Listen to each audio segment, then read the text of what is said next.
Holocaust adalah salah satu kisah terkelam dalam sejarah umat manusia di masa Perang Dunia Kedua, di mana 6 juta etnis Yahudi diburu dan dibantai oleh Nazi Jerman. Di tengah kengerian itu, kelak ditemukan tulisan yang tergurat di sebuah dinding bekas gudang penyimpanan anggur di kota Kolon, di mana orang-orang Yahudi tertawan. Guratan itu tertulis seperti ini: "Aku percaya kepada matahari, sekalipun ketika ia tidak bersinar. Aku percaya kepada kasih, sekalipun ketika aku tidak dapat merasakannya. Aku percaya kepada Allah, sekalipun ketika ia berdiam." Ini sebuah guratan seorang tawanan yang mencoba tetap percaya kepada Allah dengan sisa-sisa imannya yang masih ada. Tak diketahui siapa penulisnya dan bagaimana nasib penulisnya setelah itu.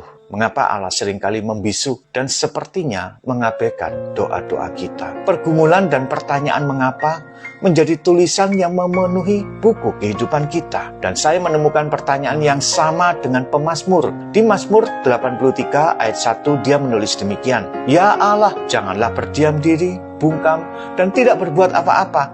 Jawablah doa kami, selamatkanlah kami." Ribuan tahun yang lalu pemazmur bergumul dengan kebungkaman Allah. Mengapa Allah berdiam? Dalam kondisi kritis, sepertinya dia juga tidak melakukan apa-apa. Doa kita kayak cuma sampai plafon rumah. Yang kita temui cuma keheningan. Tuhan berdiam dan gak ngomong apa-apa. Ini lebih berat saat Allah berdiam daripada gelombang lautan yang sedang bergelora di sekeliling kita. Kenapa kita gak memahami? Kenapa Allah bungkam? Kenapa air gelombang lautan mulai dibiarkan masuk ke dalam perahu kehidupan kita? Kenapa doa kita kayak gak ngefek apa-apa? Kenapa orang lain bersaksi dengan begitu hebatnya menceritakan mujizat Tuhan yang begitu mudahnya turun atas hidup mereka? Apa ada yang salah dalam hidup ini? Allah yang bungkam tidak dapat dijelaskan dengan teologi manapun juga. Camkanlah, Tuhan berdiam diri karena dia mau berdiam diri.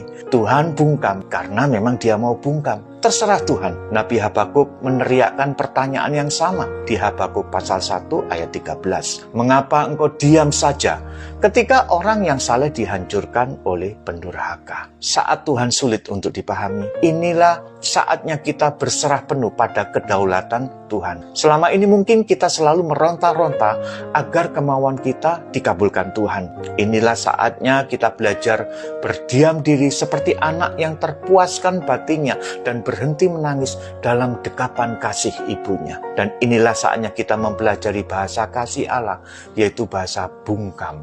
Semoga kita tidak menyerah untuk belajar bahasa Allah yang satu ini. Percayalah, dalam situasi apapun yang sedang kau hadapi, dalam kondisi apapun, dalam kebungkaman Allah, kasih-Nya tetap tertuju dan terarah kepada kamu. Amin.